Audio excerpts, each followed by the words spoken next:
Bakit mali ang hula ng rapture? Lahat ng tao na nanghula ng second coming o di kaya ay katapusan ng mundo, mula pa noong ikalawang siglo o second century, ay nagkamaling lahat at patuloy pang nagkakamali ngayon. Bakit kaya nagkaganito? Samantalang marami naman sa mga nanghula ay mabubuti at respetadong tao. Marami kasi sa kanila ang kahit hindi sa pagsadya ay nailigaw ng mga nagsabi rin na sila ay Kristiyano noong una pang siglo. Silang hindi tunay na nakasumpong sa mga dapat nga ay tinupad na ng Panginoon. Marahil ay dahil sa pagtataas nila noon sa kanilang sarili ay hindi nila natanggap ang tunay na mensahe ng mga apostol. Dahil sa mga taong nagsabi noon na sila ay Kristiyano, ngunit hindi sumunod at napailalim sa bilin ng mga dapat nga ay kahuli-hulihan ng aral ng mga apostol, sinabi ito sa 1 Corinthians 4:9. Sapagkat sa kanilang henerasyon nga sinabi na magaganap lahat ng pangako ng Diyos. Sa makatuwid ay sa kanila na nga dapat na natapos ang aral. At kahit sa kanilang pangangaral na nagsasabi na malapit nang maganap ang lahat sa henerasyong iyon, ipinagpatuloy pa rin ng ibang nangangaral ang mga bilin kahit naganap na sa panahong iyon ang lahat ng dapat na maganap. Inulit-ulit pa ng mga nagsasabing sila rin daw ay lingkod ng Diyos. Kaya lumabas nga na parang hindi pa nangyari, lalo na sa mga taong hindi nakaunawa. Silang mga umangkin sa mga sulat. Lahat sila ay nagdulot pa ng kalituhan, kaya't patuloy pa na nangaral sila ng paghihintay para sa literal na pagbabalik ng Panginoong Hesus sa katawan. Walang katapusang paghihintay sa walang katiyakan ang ipinangaral sa mga nagsisisunod sa kanila.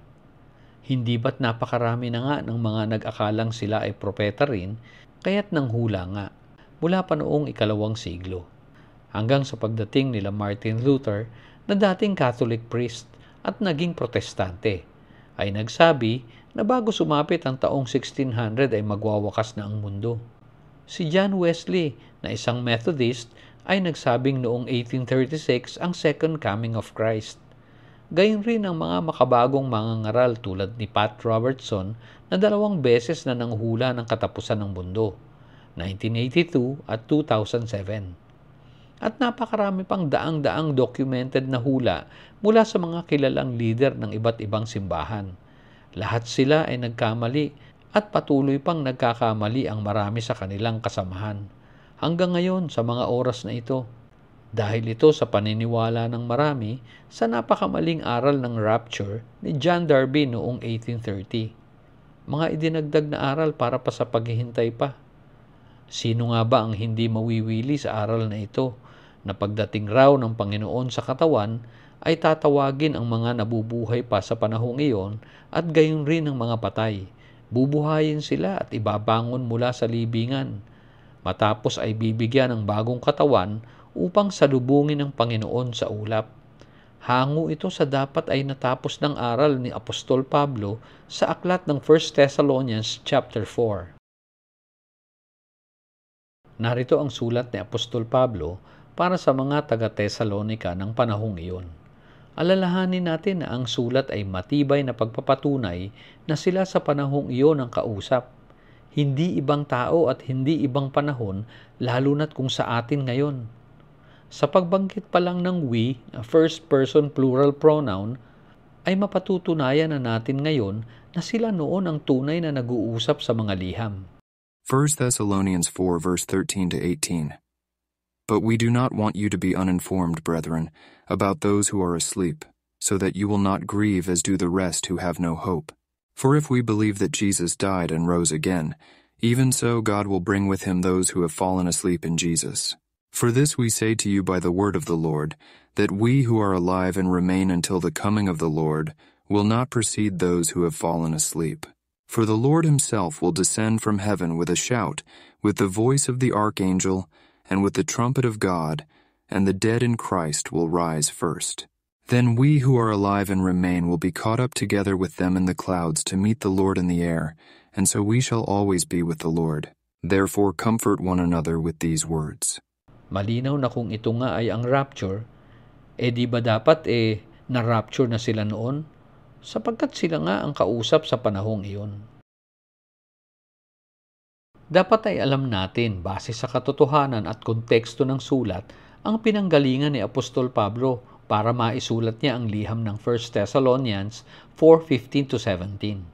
We who are alive and remain, Silang matitirang buhay, until the coming of the Lord will not precede those who have fallen asleep, and the dead in Christ will rise first. Then we who are alive and remain. ang mga katagang ito ay galing sa sinalita ni Jesus, kaya sinabi ng apostol na, For this we say to you by the word of the Lord. sapagkat sinalita nga ni Jesus at hindi galing sa apostol.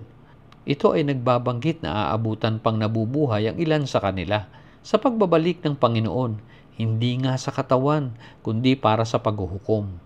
Ito rin ang binanggit ni Jesus sa Matthew 16 verse 28. Truly I say to you, there are some of those who are standing here who will not taste death until they see the Son of Man coming in his kingdom. Gusto ba nating labanan ito at ihanapan ng ibang paliwanag? Ganito rin ang sinalita ni Jesus sa Matthew 10 verse 23. When they persecute you in this city, flee to another. For assuredly I say to you, you will not have gone through the cities of Israel before the Son of Man comes. Hindi nga ba't sinabi na hindi nila matatapos na libutin ang mga bayan ng Israel, ay darating na ang Panginoon. Napakalinaw nito sa kanyang payak na kwento. Kung atin lang sanang tatanggapin sa kanyang konteksto at hindi pa iiralin ang ating pagkampi sa mga tradisyong gawa-gawa ng mga tao. Kaya't nangyari nga noong AD 70, ang tinawag sa kasaysayan na Siege of Jerusalem. Marami na ang naghintay na mangyari ang ganito. Ngunit hindi nangyari, kaya't nakamatayan na ng marami. Napakalayo kasi sa pangakong katiyakan na sinalita ng Panginoong Hesus na ginanap noon para sa kanila. Walang katotohanan ng rapture, kapatid.